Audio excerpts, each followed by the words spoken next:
തമിഴിൽ ഏറ്റവും കൂടുതൽ പ്രതിഫലം വാങ്ങുന്ന 10 നടിമാരെയാണ് നമ്മൾ ഈ വീഡിയോയിലൂടെ നോക്കാൻ പോകുന്നത്.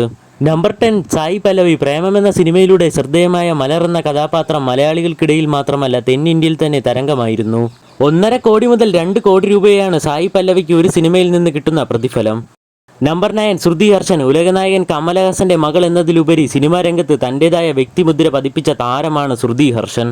സിനിമയിൽ അഭിനയിക്കുന്നതിന് ശ്രുതി ഹർഷൻ വാങ്ങുന്ന പ്രതിഫലം 1.5 കോടി മുതൽ 2 കോടി രൂപ വരെയാണ്. നമ്പർ 8 കാജൽ അഗർവാൾ. സിനിമയിലെത്തിയിട്ട് 16 വർഷം പിന്നിട്ടിരിക്കുകയാണ് കാജൽ. 1.5 കോടി മുതൽ 4 കോടി വരെയാണ് ഇവർ ഒരു സിനിമയിൽ അഭിനയിക്കുന്നതിന് പ്രതിഫലം വാങ്ങുന്നത്. നമ്പർ 7 രശ്മിക മന്ദാന. അല്ലു അർജുൻ നായകനായി എത്തിയ പുഷ്പയുടെ ഗംഭീര വിജയത്തിന് ശേഷം രശ്മികയുടെ താരമൂല്യവും കുത്തനെ ഉയർന്നിരിക്കുകയാണ്. 3 മുതൽ 4 കോടി രൂപയാണ് രശ്മിക ഒരു സിനിമയിൽ അഭിനയിക്കുന്നതിന് വേണ്ടി പ്രതിഫലമായി വാങ്ങുന്നത്.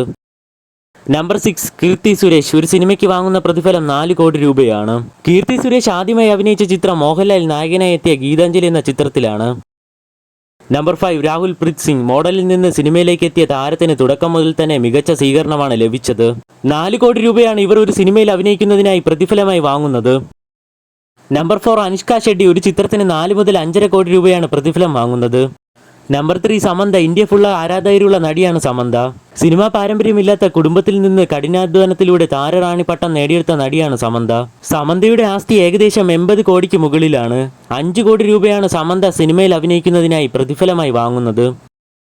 നമ്പർ 2 പൂജ ഹെഗ്ഡെ. നയൻതാരയ്ക്ക് ശേഷം ഏറ്റവും കൂടുതൽ പ്രതിഫലം വാങ്ങുന്ന തെന്നിന്ത്യൻ നായിക സമന്തയായിരുന്നു. ഇപ്പോൾ ഇതാ സമന്തയെ പിന്നിലാക്കിയിരിക്കുകയാണ് പൂജ. ഇവർ വാങ്ങുന്ന പ്രതിഫലം 5.5 കോടിയാണ്. നമ്പർ 1 നയൻതാര. ഇന്ത്യയിൽ ഏറ്റവും കൂടുതൽ പ്രതിഫലം വാങ്ങുന്ന നടിയാണ് നയൻതാര. ജവാൻ എന്ന ചിത്രത്തിന് ശേഷം നയൻതാര തന്റെ പ്രതിഫലം ഉയർത്തിയിരിക്കുകയാണ്. 10 മുതൽ 15 കോടി രൂപയാണ് നയൻതാരയുടെ പ്രതിഫലം.